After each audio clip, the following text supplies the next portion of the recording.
A powerful and lethal Onryō, Sadako Yamamura was the daughter of a famed seer from Izu Oshima, Japan. Her mother left many questions unanswered. In her hometown, sailors disliked the way her mother would spend days on the beach, her eyes fixed on the foaming waves of the sea. Some said, "Frolic in brine, goblins be thine. If you keep playing in the water, the monsters will come for you."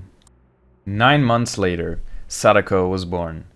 As a child, her immense power seemed impossible to control and flared in anger.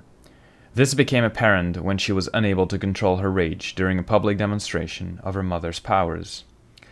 When a journalist called her mother a fraud, Sadako's power surged and the journalist collapsed on the floor, struck dead. Then everything went wrong. Her mother passed away, and shortly after, Sadako was lured to an old, crumbling well. As she leaned over the rim, a long shadow fell over her. She turned, and a sudden jolt of pain hit her over the head, cracking it open. Her vision dimmed, and her mind swirled into unconsciousness. She felt two hands pushing her over the rim. Pain exploded in her skull as she hit the cold ground.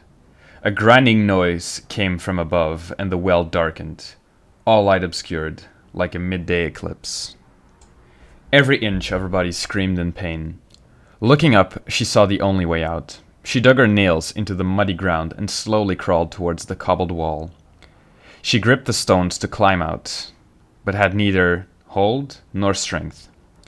Each time she clawed up a few inches, her nails slid against the wet wall and slipped down. Her fingers gushed with blood as the coarse cobblestone tore her nails and lacerated the flesh underneath. And yet she tried, again and again. Decades later, the meadow became a resort, and a log cabin was built above the well. When a visitor rented the cabin, Sadako found an opportunity for revenge. She summoned all her Nensha power and projected a terrible curse on a videotape that killed its viewer after 7 days. Her wrath was like the tides of a stormy sea, violent and unforgiving. As she plunged into a fury, a dark fog coiled at her feet.